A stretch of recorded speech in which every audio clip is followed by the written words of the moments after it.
وقال نبينا صلى الله عليه وسلم الكيس من دان نفسه وعمل لما بعد الموت والآجز من أتبع نفسه هواها وتمنى على الله أو كما قال عليه الصلاة والسلام رواه الترمذي. உலகத்தை படைத்து பரிபாலித்துக் கொண்டிருக்கும் ஏகவல்ல அல்லாஹுவை முதலில் புகழுகின்றேன். அல்ஹம்துலில்லாஹ். ஸலாத்தும் ஸலாமும் என்றென்றும் கண்மணி திருத்தூதர் ஸல்லல்லாஹு அலைஹி வஸல்லம் அவர்களின் மீதும், அன்னலாரின் குடும்பத்தினர்கள், சஹாபாக்கள், தாபிஊன்கள், தபூ தாபிஈன்கள், இமாம்கள், உலமாக்கள், கியாமம் வரை வர இருக்கக்கூடிய முஸ்லிமான முஃமினான ஆண்கள் பெண்கள் அனைவரும் மீது ஒன்றாவதாக என்று பிரார்த்தனை செய்தவனாக, இந்த உலகத்தில் எவ்வாறு வாழ்ந்தால் அல்லாஹ்வுடைய திருப்தி கிடைக்குமோ, உயர்தரமான சொர்க்கம் கிடைக்குமோ, அப்படியாப்பட்ட சீதேவியான நல்லடியார்களுடைய வாழ்க்கையை எடுத்து நடக்குமாறும், எந்த வாழ்க்கையை வாழ்ந்தால் அல்லாஹ்வுடைய கோபத்துக்கு தள்ளப்படுவோமோ, பயங்கரமான நரகத்துக்கு தள்ளப்படுவோமோ, அப்படியாப்பட்ட இழிவான கேவலமான வாழ்க்கையிலிருந்து முற்று முழுதாக தவிர்த்து விலகி வாழுமாறு முதலில் எனக்கும் அப்பால் உங்களுக்கும் தக்வாவை கொண்டு நசியத்தும் வசியத்தும் செய்து கொள்கின்றேன். மேலான கண்ணியத்துக்குரிய அல்லாஹுவின் நல்லடியார்களே, இறை நேசர்களே, இன்ஷா அல்லாஹ் வரக்கூடிய கிழமை நாம் அனைவரும் நோன்பு நோக்க இருக்கிறோம். நம்மை நோக்கி ரமதானுடைய மாதம் வருகை தர உள்ளது. அந்த நோன்பு, அந்த ரமதான் நம்மிடமிருந்து எதிர்பார்க்கக்கூடியது, நம்மிடம் கேட்கக்கூடியது ஒன்றே ஒன்றுதான். அந்த நோன்பு என்னையும் உங்களையும் பார்த்து கேட்குது, அடியானே தக்வாதாரியாக மாறிடு. அல்லாஹ் குர்ஆன்ல சொல்றான், யா அய்யுஹல்லதீன ஆமனு, ஏ ஈமான் கொண்டவர்களே, குதிப அலைக்குமுஸ் ஸியாம், இந்த நோன்பு உங்கள் மீது ஏன் கடமையாக்கப்பட்டிருக்கிறது தெரியுமா? கமா குதிப அலல்லதீன மின் கப்லிக்கும், உங்களுக்கு முன்னால் வாழ்ந்த கூட்டத்தார்களுக்கு, கௌமுகளுக்கு எவ்வாறு இந்த நோன்பு கடமையாக்கப்பட்டிருந்துச்சோ அதே போல் உங்கள் மீதும் ஏன் கடமையாக்கப்பட்டிருப்பது என்று தெரியுமா? லஅல்லகும் தத்தகூன், நாங்க தக்வாதாரிகளாக மாறுவதற்காக வேண்டி. கண்ணியமானவர்களே, நானும் நீங்களும் எங்கட நெஞ்சில கை வச்சு கேட்டு பார்த்தா நாம் நிறைய பாவங்கள் செய்யக்கூடியவர்கள். அது நானும் தான், நீங்களும் தான், தெரிஞ்சும் தெரியாமலும் நிறைய பாவங்கள்ல ஈடுபட்டோம். அந்த பாவங்கள் இருந்து நானும் நீங்களும் தூரமாகவும், அது கண்ணால் பார்க்கும் பாவமாக இருக்கலாம், அது வாயினால் பேசும் பாவமாக இருக்கலாம், அது காதினால் கேட்கும் பாவமாக இருக்கலாம், ஒரு சின்ன மியூசிக்கை கேட்பதாக இருக்கலாம், ஒருவரை பற்றி பேசக்கூடியதாக இருக்கலாம், இன்னொருவருடைய உள்ளத்தை நோவடிக்கக்கூடியதாக இருக்கலாம். எப்படியாப்பட்ட பல பாவங்கள் தான் நம்முடைய வாழ்க்கையில் சோதனைகள் நிறைந்திருக்கிறது. ஏன் நம்முடைய வாழ்க்கையில் சோதனை, பிரச்சனை, கஷ்டம் என்றா நாம் வாழ்க்கையில் சில பாவங்களை பாவங்களாக மதிப்பதே கிடையாது. சில பாவங்கள் நம்முடைய பார்வைக்கு இது பாவமா என்று கூட தெரியாத அளவு நம்மிடத்தில் பாவங்கள் அதிகரிச்சு கொண்டிருக்குது. கண்ணியமானவர்களே, எல்லா பாவங்களுக்கும் அல்லாஹ் மன்னிப்பு தரக்கூடிய ஒரு கண்ணியமான மாதம் வர இருக்கிறது. அதுதான் ரமதானுடைய மாதம். அந்த ரமதானில் நெத்தி கருக்க தொழுவது இரண்டாவது.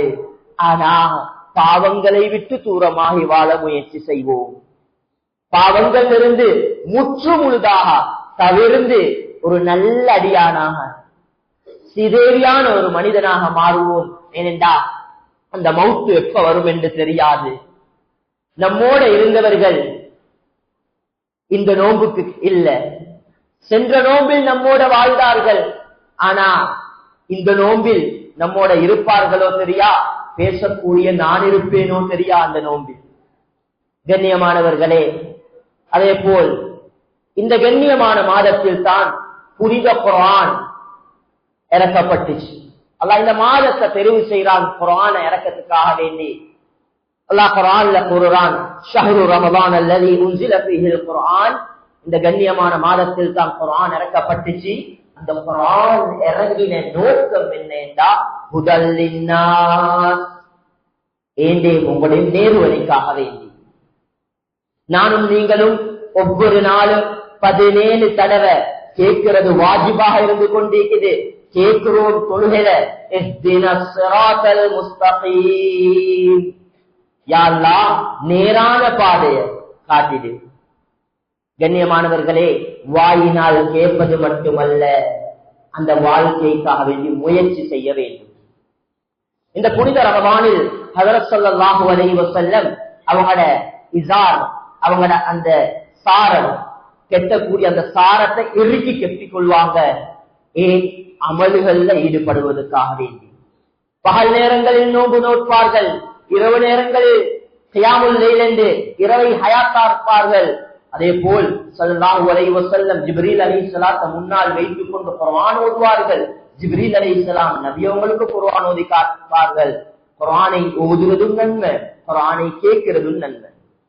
அதே மாதிரி நபி அவங்க கிட்ட இருந்த ஒரு முக்கியமான அமல், நாம் ஒவ்வொருவரினாலும் செய்ய முடியுமான அமல், நபி அவங்க அந்த காலத்துல, நோன்புடைய காலத்துல, கான ரசூலுல்லாஹி ஸல்லல்லாஹு அலைஹி வஸல்லம் அஜ்வதன் நாஸ். அஜ்வதன் நாஸ் என்றா, சிலர் நினைக்கிறார்கள் பணம் இருந்தால் தான் சதகா கொடுக்கணும். இது தவறு. நம் ஏந்த ஸ்டேட்டஸுக்கு குறைய உள்ளவர்கள், பொருளாதாரத்துல கீழே உள்ளவர்களுக்கு தான் நாங்க சதகா கொடுக்கணும் என்று நினைக்கிறார்கள். இல்லை. அஜ்வதன் நாஸ் என்றா, தனக்கு கீழே உள்ள பொருளாதாரத்துல தனக்கு கீழே உள்ளவர்களுக்கும் ஸல்லல்லாஹு அலைஹி வஸல்லம் கொடுத்தார்கள், நமக்கு மேல உள்ளவர்களுக்கும் கொடுத்தார்கள். நம்ம இந்த ஏரியாவில் உள்ள பணக்காரனுக்கும் நம்மால் சதகா கொடுக்கலாம். எந்த அளவுக்கு என்றா, மிர்ரீஹில் முர்ஸலா, நபி அவங்க ஒரு வேகமான புயல் காற்றை போல சதகா கொடுத்தார்கள் என்று வருது. அதுல அர்த்தம் என்ன என்றா, ஒரு புயல் காற்று அடிக்கும் பொழுது ஒரு இடத்துக்கு அடிக்காது, மூளை முடுக்கு எல்லா இடத்துக்கும் அந்த காற்று வீசும். அத மாதிரி எல்லா இடத்துக்கும் ஸல்லல்லாஹு அலைஹி வஸல்லம் சதகா கொடுத்தார்கள். எல்லாரும் நினைக்கிறோம் சதகா என்றா 10,000 20,000 கொடுக்கணும் என்று. இல்ல, ஒரு ரூபா கொடுத்தாலும் சதகா தான். என்னால ஏன்றத கொடுக்கிறது சதகா. அப்ப ஏழையா பிறந்தவன் சதகா கொடுக்கவே கூடாதா? இதுதான் தவறு நாங்க நினைக்கிறேன். சதகா ஒவ்வொருத்தரும் செய்ய வேண்டிய ஒரு சுன்னா. நபி அவர்கள் ஸல்லல்லாஹு அலைஹி வஸல்லம் நோன்புடைய மாதத்தில் அதிகம் சதகா கொடுக்கக்கூடியவர்களாக இருந்தார்கள். மேலான கண்ணியமானவர்களே, இந்த பணம், ஒரு பணம் என்றும் பொழுது இது சதகாவாக கொடுக்கலும், ஜகாத்தாக கொடுக்கலும், ஹதியாவாக கொடுக்கலும், இப்படி பல கேட்டகரி இருக்குது. நாங்க நினைக்கிறோம் பணக்காரர்கள் மாத்திரம்தான் இந்த சதகா கொடுக்கணும். இல்ல, பணக்காரர்களும் கொடுக்கணும், ஏழைகளும் கொடுக்கணும், அனைவரும் கொடுக்கணும். குர்ஆன் இதுக்கு எங்களுக்கு வழிகாட்டுது. எங்களுக்கு விருப்பமானதை கொடுக்கணும். எங்களுக்கு தெரியும், பைரஹா என்ற மதீனா சிட்டியில் இருக்கக்கூடிய தோட்டம், மதீனால நான் நினைக்கிறேன் 72வது கேட். இந்த கேட் பக்கத்தால போக்குலதான் இந்த பைரஹா என்ற தோட்டம் இருக்குது. அந்த கதவை திறந்து ஒரு 10 அடி காலடி எடுத்து வச்சா ஒரு காப்பட் போட்டு வைப்பாங்க. அந்த காப்பட்டுக்கு கீழே காப்பட்டை தூக்கி பார்த்தா 3 அரை வட்டம், 3 ரவுண்டுகள் அடையாளம் இட்டிருப்பாங்க. அதுதான் பைரஹா கிணறு. அது அவ்வளவு முக்கியமான பவர்ஃபுல் ஏரியா. ஃபார் எக்ஸாம்பிள் சொல்லுறா, ஸ்ரீலங்கால கொலம்போல கொல்பிட்டி ஏரியால மெயின் இடத்துல ஒரு முக்கியமான தோட்டம் எனக்கு இருக்குது. அந்த தோட்டத்தை கூட சதகா கொடுக்கிற எண்ணம் வரணும். ஏனென்றா அல்லாஹ் குர்ஆன்ல சொல்றான், லன் தனாலுல் பிர்ர ஹத்தா துன்ஃபிகு மிம்மா துஹிப்பூன், நீங்க நன்மையை அடைய மாட்டீர்கள் உங்களோட உள்ளத்துக்கு விருப்பமானத சதகா கொடுக்காத வரை. அபூ தல்ஹா ரலியல்லாஹு அன்ஹு அவங்க கொடுத்தாங்க. இந்த காலத்துல அப்படியானவங்க இருக்கிறா? சென்ற கிழமை இந்த சரௌண்டிங் ஏரியால இந்த இந்த ஏரியால சரௌண்டிங்ல உள்ள ஏரியால அல்லாஹ்வுடைய பாதையில ஒரு கூட்டத்தினர்கள் இருக்கிறாங்க. அந்த கூட்டத்துக்கு ஒரு பெண்மணி அவ போடக்கூடிய மோதிரம், தங்க மோதிரத்தை காது பூவையும் காப்பையும் கலட்டி கணவனிடம் கொடுத்து, இந்த அல்லாஹ்வுடைய பாதையில் இருக்கக்கூடியவங்களுக்கு இதை புதுங்க, லன் தனாலுல் பிர்ர ஹத்தா துன்ஃபிகு மிம்மா துஹிப்பூன் என்ற ஆயத்தை ஓதி கொடு. சுப்ஹானல்லாஹ், இந்த காலத்திலேயும் அப்படி பெண்கள் வாழறாங்க. கண்ணியமானவர்களே, எங்கட வாழ்க்கை அப்படியாக மாறும். கஷ்டவாதிகள் கொடுத்தார்களா? ஓ யுக்ஸிரூன அலா அன்ஃபுஸிஹிம் வலவ் கான பிஹிம் ஹஸாஸா. சஹாபாக்களுடைய செயல் அல்லாஹ்வை ஆச்சரியம் அடைய வைத்தது. எங்களுக்கு தெரியும், நபி அவங்களுக்கு ஒரு விருந்தாளி வார எல்லா மனைவிட வீட்டுக்கும் அனுப்புறாங்க. மனைவி மாட்ட வீட்டுல எந்த ஒரு உணவும் இல்ல. சஹாபாக்கள் கிட்ட கேட்கிறாங்க, யாரு தயார் என்ற விருந்தாளிக்கு உணவு கொடுக்க? ஒரு சஹாபி எழும்புறாரு, வீட்டுக்கு கூட்டிக் கொண்டு போறாரு. வீட்டுல மனைவி செல்லுறா, ஒன்றுமே இல்ல, குழந்தைகள சாப்பாடு தான் இருக்குது. கணவன் செல்லுறாரு, குழந்தைகள சாப்பாடு இவருக்கு வைங்க, நாங்க லாம்ப கூட்டுற மாதிரி லாம்ப ஓஃப் பண்ணி விட்டுடுவோம், நான் பின்னுற மாதிரி நடிக்கிறேன், எங்கட வந்த விருந்தாலும் சாப்பிட்டுட்டு போகட்டும். இந்த செயல் நடக்குது. மறுநாள் அந்த சஹாபி நபி அவங்களோட மஜ்லிஸுக்கு போறாங்க. குர்ஆன் ஆயத் இறக்கப்பட்டிருக்குது இந்த சஹாபிக்காக வேண்டி. யுக்ஸிரூன அலா அன்ஃபுஸிஹிம் வலவ் கான பிஹிம் ஹஸாஸா. கஷ்டமான நிலைமையிலே அவங்க அல்லாஹ்வுடைய பாதையில தர்மம் கொடுக்கக்கூடியவங்க இல்ல. மேலான கண்ணியத்துக்குரியவர்களே, ஒரு சிறந்த மாதம். இந்த மாதத்துல நாங்க அதிகங்கள் சதகாக்கள் கொடுக்கக்கூடியவர்களாக இருக்க வேண்டும். கியாமத்து நாள் எனக்கும் உங்களுக்கும் நல்லாக தெரியும். ஒரு பயங்கரமான நாள். வேர்வை, ஒவ்வொருத்த பாவத்துக்கேற்ப வேர்வையில மூழ்கி கிடப்போம். சூரியன் வெப்பத்தை நம்மால் தாங்க முடியாது. அந்த சூரியன் நம்முடைய தலைக்கு மேலால இருக்கும்.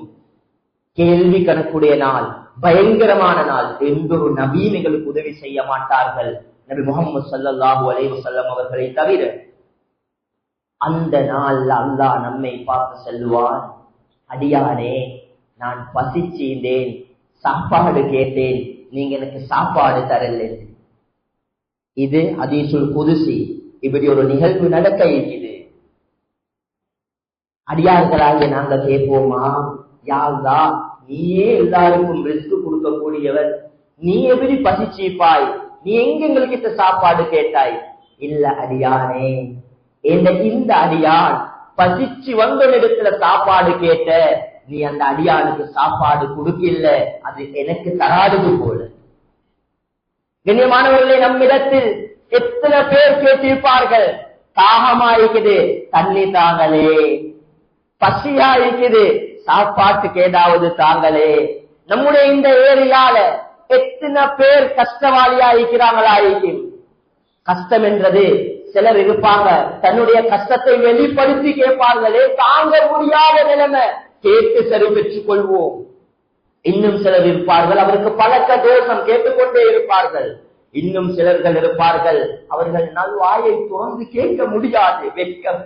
நல்லா வாழ்ந்தவங்க, ஆனா ஏதோ ஒரு கஷ்டம், வெளியே சொல்லிக் கொள்ளாம தடமாறுவாங்க. வெள்ளைக்கு திண்டா ராவைக்கு தின்ன சாப்பாடு இல்ல. கஷ்டவாதிகள் வெளிப்பார்வையில் அழகா உடுத்திப்பார்கள். அவங்களோட கஷ்டத்தை இனக்கான ஏழுமான ஒரே ஒரு இடம் மஸ்ஜித்.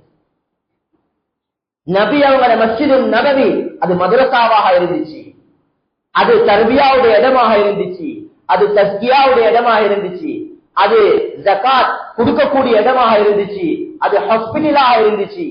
எல்லாத்துக்கும் நபி அவங்களோட மஸ்ஜித் இருந்துச்சு. ஆனா இன்று என்ன நடந்திருக்குதுன்னா, மஸ்ஜித் என்றது தொழக்கூடிய இடம் மட்டும்தான்.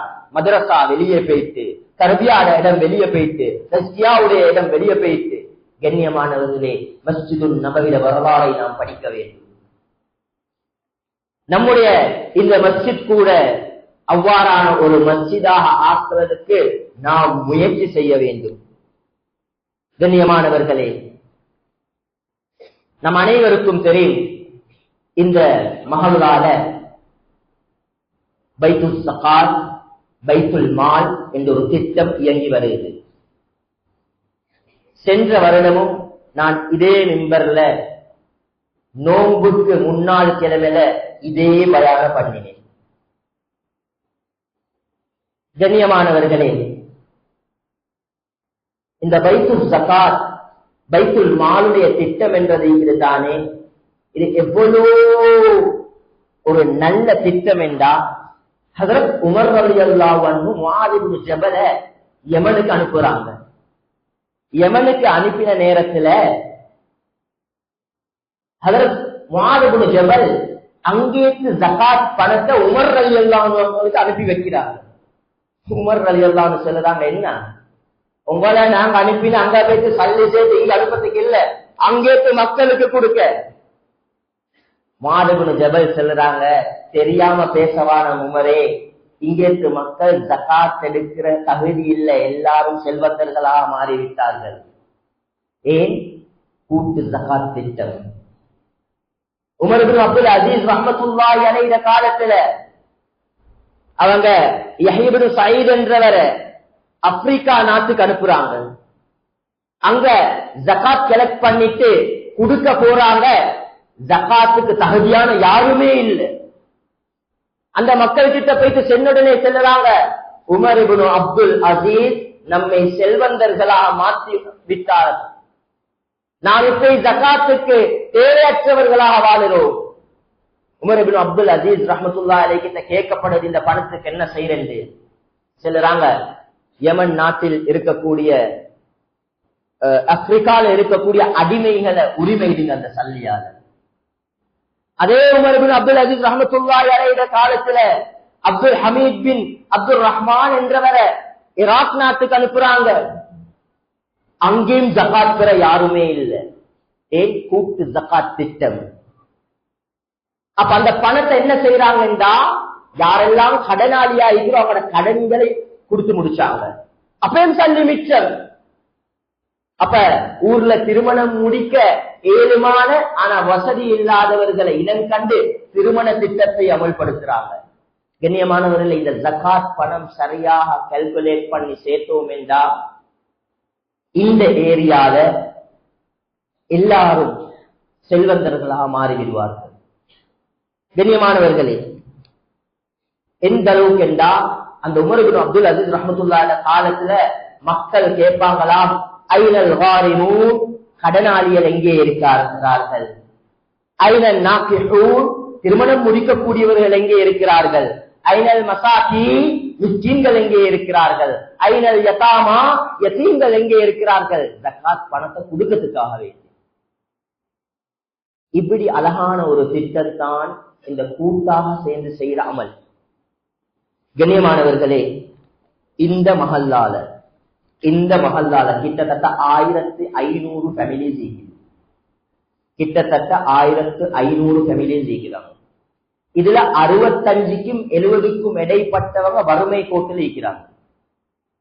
65 வீதாசாரம் ஜகாத் பெற தகுதியானவங்க வாழ்றாங்க இந்த மஹல்லால. இதுக்கு பொறுப்பு யாரு? பேலன்ஸ் 35 பொறுப்பு. ஒரு ஹதீஸ் ஒன்று தபரானில வருது. அந்த ஹதீஸ நானும் நீங்களும் பயப்படுவதுமான ஒரு ஹதீஸ். இன்ன லில்லாஹி அக்வாமன், அல்லாஹ் இடத்துல ஒரு கூட்டம் இருக்கிறாங்க. இஹ்தஸஹும் பின்னிஅமா, அல்லாஹ் அவங்கள நிஅமத்தால கொடுத்து தெரிவு செஞ்சிக்கிறான். அதேண்டா பணத்தை கொடுத்து செல்வந்தராக அவங்கள வாழ வச்சிக்கிறான் அல்லாஹ். நாங்க சொல்றோம் எங்கட டேலண்ட்ல சம்பாதிச்சது எங்கட வாப்பதான் இல்ல, அல்லாஹ் தெரிவு செஞ்சிக்கிறான். அந்த பணத்தை ஏன் அவங்களுக்கு கொடுத்திருக்கிறா? ஏழை எளியோர்களுக்கு கொடுப்பதற்காக வேண்டி அவங்க கொடுக்காட்டி அந்த நியமத்தை அவங்களுக்கு அப்படியே அல்லாஹ் பறிப்பான் என்று ஹதீஸ்ல வருது. பறிச்சு வேற யார சரிக்கு கொடுப்பான். நாங்க கேட்கிறோம் தானே, நல்லா வாழ்ந்து ஒரு லொஸ்டா வைத்தாரு, ஏழையா இருந்த ஒரு பணக்காரன் ஆகிக்கிறாரே, அல்லாஹ் அவர்களுக்கு சல்லிய பறிச்சான், இன்னொரு கூட்டத்துக்கு கொடுத்தான். சரி, இந்த 1500 ஃபேமிலியில எங்களுக்கு அழகான முறையில் இந்த ஜகாத் திட்டத்தை கொண்டு போக செல்லுறேன். ஏனென்றா, உதாரணமாக நான் தனியா ஜகாத் கொடுக்கிறேன். நான் ஜகாத் கொடுக்க தகுதியானவர். ஜகாத் பெற 8 கூட்டம் இருக்கிறாங்க. ஜகாத் பெற எத்தனை கூட்டம்? 8 கூட்டத்தார்கள் இருக்கிறாங்க. ஆனா ஸ்ரீலங்கால 8 கூட்டமும் இல்லை. சரி, ஒரு 5 கூட்டம் இருக்கிறேன்னுங்களே. இந்த மஹல்லால ஜகாத் பெற தகுதியான 5 கூட்டத்தார்கள் இருக்கிறாங்க. ஷாஃபி மதுஹப் பிரகாரம் 5 கூட்டத்துக்கும் இந்த ஜகாத் பிரியணும். எனக்கு ஒரு உதாரணத்துக்கு நான் 1 லட்சம் ஜகாத் கடன், அந்த 1 லட்சம் 5ஆ பிரிஞ்சா எவ்வளவு? 20,000. ஒரு கூட்டத்துக்கு 20,000 மணி வருது. அந்த ஒரு கூட்டத்திலே குறைஞ்சது 3 பேர் மணி கொடுக்கணும். அந்த 20,000 3ஆக பிரிச்சா 6,666 ரூபாய் 66 சதம் வருது. இப்ப பாருங்க, 6,666 ரூபாய் தேங்க திருவா ஜகாத் கொடுத்து, அந்த ஜகாத் பணத்தை கொடுத்து என்ன செய்ய? ஏதாவது செய்யலாமா? ஜகாத் கடமையானவனுக்கு வைத்துக் கொண்டு 6,666 ரூபாய் கொடுத்தா அவன் என்ன செய்ய? பெட்ரோல் விலை எங்க? கேஸ் கொண்டு வாங்குற விலை எங்க? இப்ப வாங்க, இந்த 6,666 ரூபாவை நான் பள்ளிக்கு கொடுக்கிறேன். பள்ளியில இதே மாதிரி 6,666 20 பேருக்கு தள்ளி சேருது. கிட்டத்தட்ட 1,33,033 ரூபாய்க்கு மேல் ஒருத்தருக்கு ஜகாத் வருது. இப்ப 6,666 ரூபாய் கொடுக்கிறது சிறந்ததா, 1,33,000 கொடுக்கிறது சிறந்ததா? இதுக்குதான் கூட்டா கொடுக்க செல்லுது. ஊரிட வறுமை கோடு கிட்டத்தட்ட உங்களோட ஊரிட பிரகாரம் 35% என்ற போல 20 பேர் இல்ல, உதாரணத்துக்கு 35 பேர் சேர்றாங்க. அப்ப அது 1.5 லட்சத்தையும் தாண்டுது. 1.5 லட்சத்தையும் தாண்டுது. இப்ப எப்படி கட்டம் கட்டமா உங்களோட பழைய ஜகாத் ஸ்டாட்டிஸ்டிக் எடுத்து பார்த்தா, இந்த ஊர்ல சேரக்கூடிய பணத்துல 150% ஜகாத் கொடுக்க இயலாம தான் நீக்குது. அந்த ஏழைகளோட எண்ணிக்கை பிரகாரம் வரக்கூடிய பைல்ஸுக்கு 150% ரிகவர் பண்ண இயலாம். இப்ப சரி, ஜகாத் கொடுக்கணும் யாரு? ஜகாத் கொடுக்க தகுதியானவங்க. சதக்காவும் கொடுக்கணும், சதக்கா கொடுக்க தகுதியானவங்கள இல்ல. 1,500 குடும்பத்துல 3 பேர் பண்ணி வைங்க, 4,500 பேர். 4,500 பேரும் 1,000 ரூபாய் மெனி போட்டா 4,45 லட்சம் மாதிரி வருது. கிட்டத்தட்ட இந்த 1,500ல 70% கவர் பண்ணணும், 8 கோடிக்கு மேல சல்லி இந்த ஊருக்கு தேவை. இந்த மஹல்லாக்கு 8 கோடிக்கு மேல தேவை. இப்ப ஏழைகளாகிய அனைவரும் சேர்ந்து இந்த ஊரை முன்னேற்றோடு வேண்டி ஈக்கிறேன்டா, நானும் நபியவங்களை போல சதகா கொடுக்கணும் என்று நீயத்தீக்கிறேன்டா, கஷ்டத்திலே சதகா நன்மைகள் செய்யக்கூடியவர்கள் என்ற பட்டோல சேரோடும் என்றா, ஆசையா இருக்குது, தேவையா இருக்குது, இந்த பணம் எனக்கு தேவை என்ற கூடிய கட்டத்திலே ஒரு 1000 ரூபாய் சதகா கொடுக்கக்கூடியவர்கள் என்றா, சுப்ஹானல்லாஹ், அந்த சதகா சல்லி 4.5 கோடி, ஜகாத்ல வரக்கூடிய ஒரு 10 கோடியும் சேர்ந்தா ஒரு வருஷத்துல 50% கஷ்டத்தில் மக்கள் இந்த ஊர்ல. மறு வருஷமும் கொடுத்தா இன்ஷா அல்லாஹ் இந்த பிரகாரம் நடக்கும் என்ற 3 இயர்ஸ்ல இங்கே இந்த மஹல்லா ஐனல் காரிமூன், எங்கே கடன் கொடுக்கக்கூடியவர்கள், ஐனல் மசாகீன், எங்கே மிஸ்கீன்கள் என்று குரல் கொடுப்பீர்கள். நாம் எல்லாரும் சேரோம். இது பள்ளி நிர்வாகிகளோட ஜொப் இல்ல, இது தனவந்தர்களோட ஜொப் இல்ல. நாம் அனைவரும் சேர்ந்து நம்முடைய கஷ்டத்தை இல்லாமல் ஆக்கிக் கொள்ள வேண்டும். ஒரு அழகான ஹதீஸ், அல்லாஹ் எனக்கும் உங்களுக்கும் அந்த பாக்கியத்தை தரணும். கடைசி ஹதீஸ், ஹதீஸுல் குத்ஸில வரேது, மன் நஃபஸ அன் முஃமினின் குர்பத்தன். இந்த ஹதீஸ நல்லா கேளுங்க.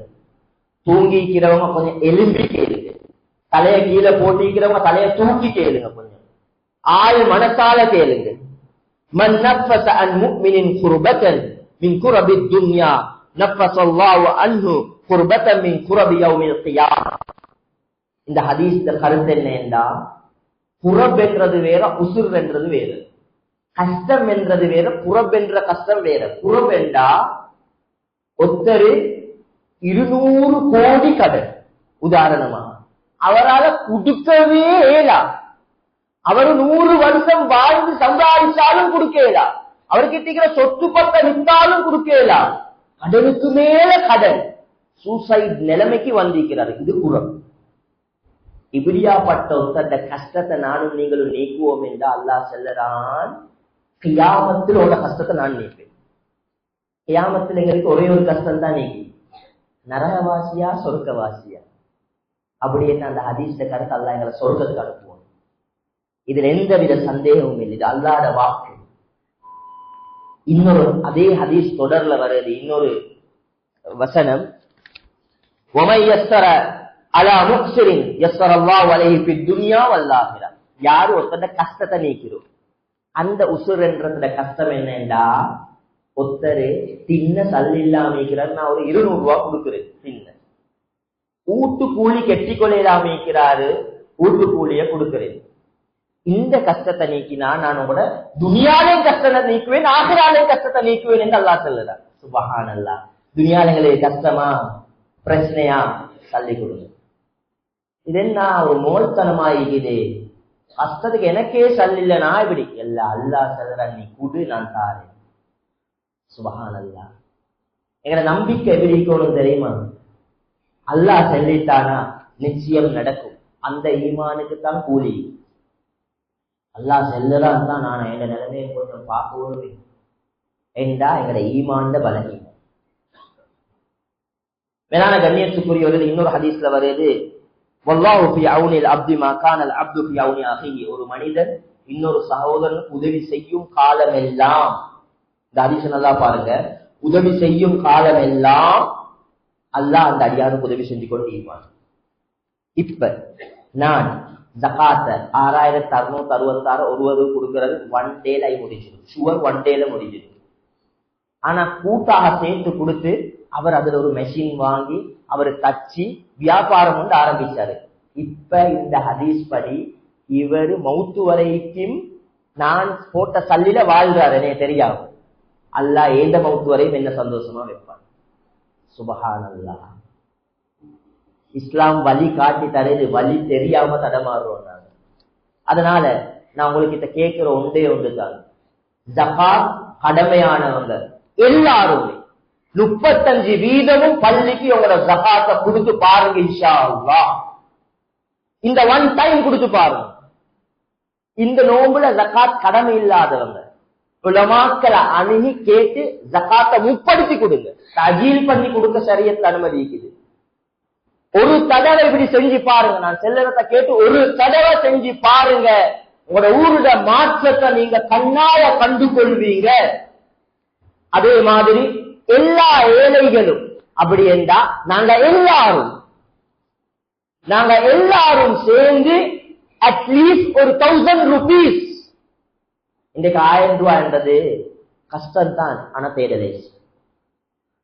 நான் ஏன் இதா இவ்வளவு பாரதூரமா செல்லுறேன் என்றா, இன்றைக்கு நிறைய பேர் பாவம் பெண்கள் மாப்பிள்ள இல்லாம சல்லி இல்லாம திண்டு குலத்துக்காக வேண்டி யார் சரி கிட்ட போயிட்டு சல்லி கேட்டா அவர்கள் அந்த பொம்பளைய ஒரு நாள் படுத்துட்டு போறா, நீ சல்லி தாரேன் என்ற அளவுக்கு மாறுது.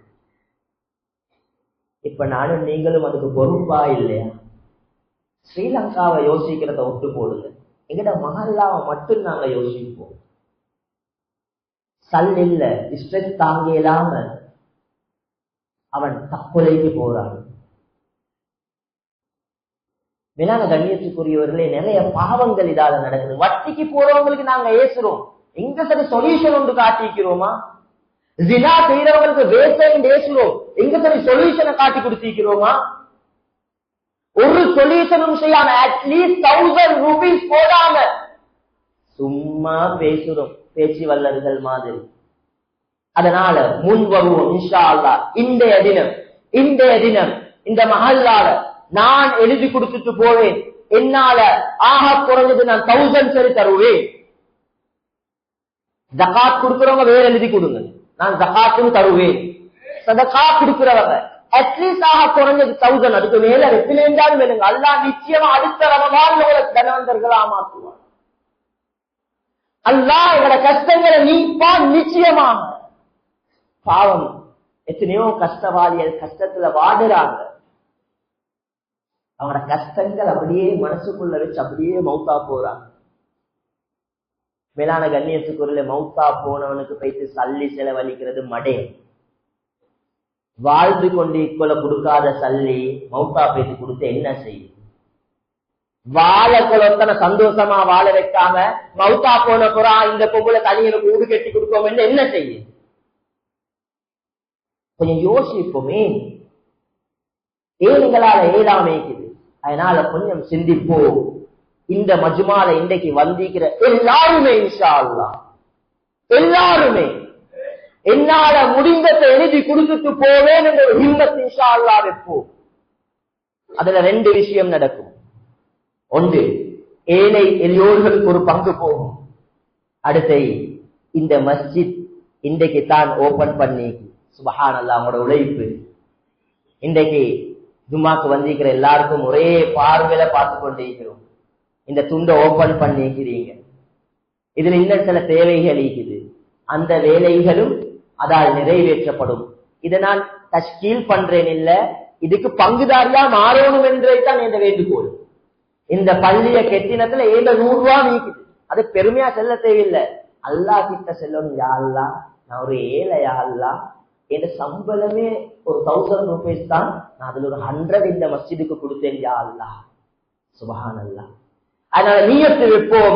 அல்லாஹ் பொறுப்புங்கிற பணத்துக்கு அல்லாஹ் எங்களுக்கு உதவி செய்வான். நான் இதை ஏன் செய்கிறேன் என்றா, ஒரு கஷ்டவாளிட கஷ்டத்தை நீக்கிறேன். அல்லாஹ் ஏந்தேன் உங்களுடைய கஷ்டத்தை இந்த துன்யாவிலும் நீப்பான், ஆகிரத்திலும் நீப்பான். துன்யாட கஷ்டங்கள் லேசி, ஆனா ஆகிரத்துட கஷ்டம் ரொம்ப ரொம்ப கஷ்டமானது. அது நரகத்துடைய முடிவு. அந்த முடிவிலிருந்து பாதுகாப்பு பெறணும் என்றா அல்லாஹ் வேண்டி அல்லாஹ்ட பாடல இந்த ரமலான்ல தான தர்மங்களை கொடுப்போம். யா அல்லாஹ் என்ற பாவங்களை மன்னிச்சியா அல்லாஹ், குற்றம் குறைகளை மன்னிச்சியா அல்லாஹ், தான தர்மங்கள் கொடுக்கக்கூடிய உள்ளமாக மாத்திரியா அல்லாஹ். நல்ல அதிகம் சதகாக்கள் கொடுக்கணும் யா அல்லாஹ். ஹதீஸ்ல நபி அவங்க சொன்னாங்க, யா அல்லாஹ் அஸ்ஸதகத்து ரத்துல் பலா, பலாய் முசீபத்துகளை நீக்கிற சக்தி அந்த சதகாக்கு தான் நீக்குது யா அல்லாஹ். வாழ்க்கையில நிறைய தேவைகள் இருக்குது யா அல்லாஹ், நிறைய கஷ்டங்கள் இருக்குது யா அல்லாஹ், நிறைய பிரச்சனைகள் இருக்குது யா அல்லாஹ். அனைத்தையும் நீக்குவதற்காக வேண்டிய சதகாவை கொண்டு ஆரம்பிக்க இருக்கிறோம் என்றிருந்து யா அல்லாஹ். நீ எங்கட சதகாக்களை ஏற்றுக்கோ யா அல்லாஹ், நீ கபூல் செஞ்சியா அல்லாஹ். பலஸ்தீன் மக்கள் யா அல்லாஹ் நோன்பு வர இருக்குது யா அல்லாஹ். அந்த காசாவுடைய சிகார்கள் யா அல்லாஹ், அவங்களுக்கு விமோசனத்தை கொடுத்துறியா அல்லாஹ், ஆறுதலை கொடுத்துறியா அல்லாஹ், நிலைமைகளை சீராக்கிறியா அல்லாஹ். கஷ்டவாளிய கஷ்டங்களை நீக்கிறியா அல்லாஹ், பிரச்சனையோடு இருக்கிறவங்களோட பிரச்சனைகளை நீக்கிறியா அல்லாஹ். அலாலான ஆஜத்தில நிறைவேற்றியா அல்லாஹ். யா அல்லாஹ், இந்த தடவை இந்த மஹல்லால ஜகாத் பணங்கள் சதகாவுடைய பணங்கள் சேர்ந்து இந்த மஹல்லால உள்ள கஷ்டவாளி அந்த கஷ்டங்களை நீக்கிறளவு பறக்கத் செஞ்சிடு ரப்பே. யா அல்லாஹ், அனைவருடைய தேவையும் நிறைவேற்றி ரப்பே. யா அல்லாஹ், அனைவருடைய சகல தேவைகளையும் பூர்த்தியாக்கி கொடுத்துடு ரப்பே. வா ஆகிரு தஅவானா அனில் ஹம்துலில்லாஹி ரப்பில் ஆலமீன்.